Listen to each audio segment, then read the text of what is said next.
1 কোটি টাকা যৌতুকের দাবিতে স্ত্রীকে মারধরের অভিযোগ করা মামলায় বিতর্কিত টিকটকার আব্দুল্লাহ আল মামুন ওরফে প্রিন্স মামুনের জামিন নামঞ্জুর করেছেন আদালত।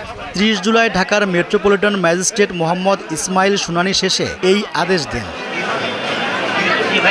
এদিন আসামি পক্ষের আইনজীবী পলাশচন্দ্র রায় ও আব্দুল্লাহ আল মামুন জামিন আবেদন করেন।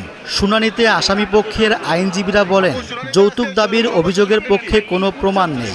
ঘটনাকে কেন্দ্র করে প্রিন্স মামুন ও তার স্ত্রী মোহনার মধ্যে হাতাহাতি হয়। তখন মামুনকেও ব্যাপকভাবে নির্যাতন করা হয়েছে বলে দাবি করেন তারা। আইনজীবীরা আদালতকে জানান, প্রিন্স মামুন তার স্ত্রীকে সংসারে ফিরিয়ে নিতে রাজি আছেন।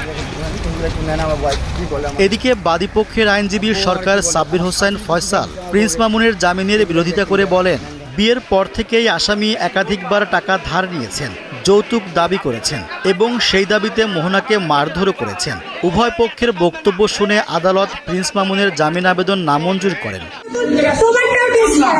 গত 23 জুলাই গভীর রাতে রাজধানীর বসুন্ধরা আবাসিক এলাকার একটি বাসায় ফেসবুক লাইভে এসে আত্মহত্যার চেষ্টা করেন প্রিন্স মামুন। পরে তার স্ত্রী মোহনা মামুনের বিরুদ্ধে মামলা করেন।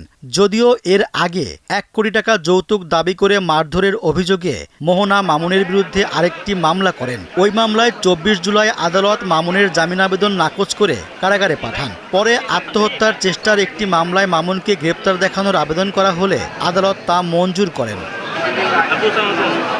মামলার এজাহারে বলা হয়, প্রায় 5 মাস আগে মডেল মোহনার সঙ্গে মামুনের বিয়ে হয়। বিয়ের পর থেকে বিভিন্ন বিষয় নিয়ে তাদের মধ্যে মনোমালিন্য চলছিল।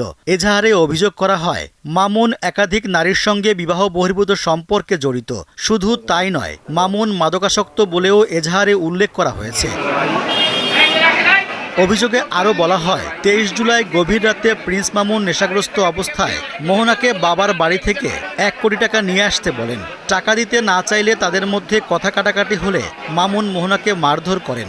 এক পর্যায়ে মামুন গলা চেপে ধরে মোহনাকে হত্যার চেষ্টা করেন। এতে মোহনার বাম চোখের নিচে জখমসহ শরীরের বিভিন্ন স্থানে আঘাত লাগে বলে উল্লেখ করা হয়।